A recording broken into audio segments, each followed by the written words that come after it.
Hi and welcome to the instructional video on how to do pixel puzzles by Roy W.P. Reed, published by Wisenheimer Press. The book has a complete how-to that walks you through how to solve each puzzle, taking you step by step through the entire process, and some tips on how to make your puzzles look the best. But we're actually going to do a puzzle together. So as with any other puzzle, you have pieces, and those pieces have to be put together. But to do this puzzle, you take these pieces and you copy them onto this grid.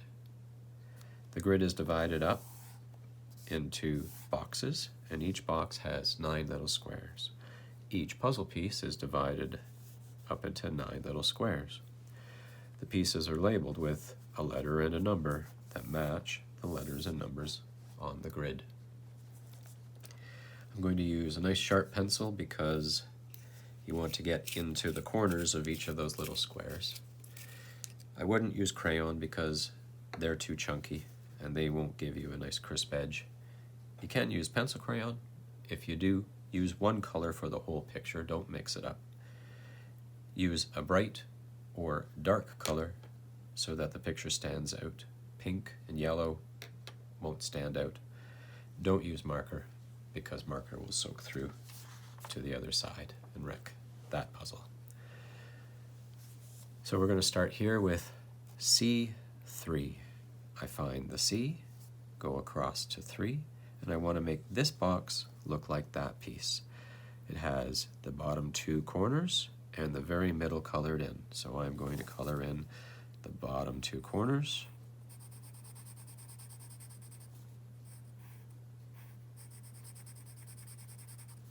and the very middle. Just like that. I'm going to give myself a check mark so I remember that I did it in case I have to walk away.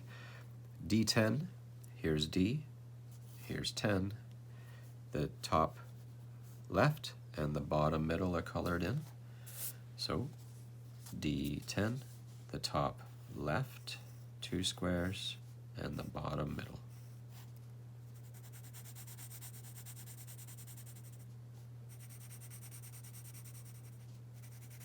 Color in nice and solid, fill in the whole pixel. That will make the picture stand out really clearly. Check it off.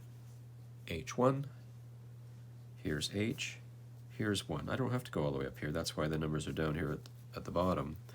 H1, top corner, and the middle 2 at the bottom. Top corner, middle 2 at the bottom.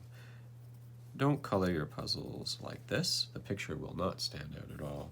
Also, don't just kind of scribble it in.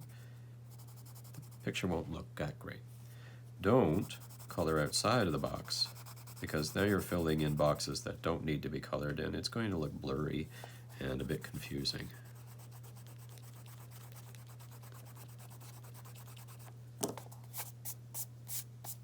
Fill the boxes in nice and crisp, as solid as you can to get the best looking picture.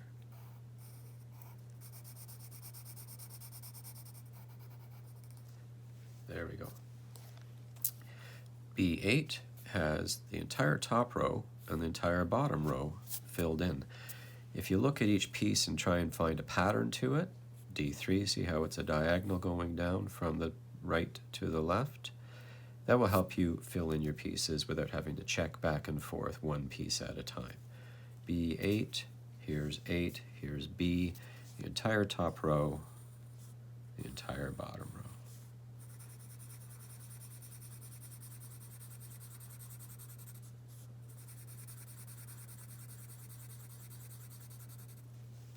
Check. D3, a diagonal going from the bottom left to the top right.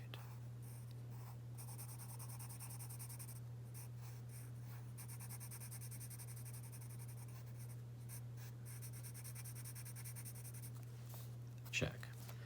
H3, that one's almost entirely full except for the top, middle, and the bottom corner.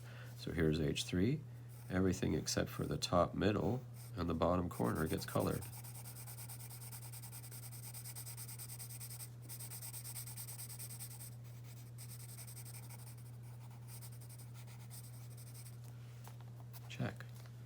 All right, now, you don't want to waste time watching me do the puzzles, you want to get to them yourself. So I'm going to speed this up. And done. There we go. So that's how you do a pixel puzzle.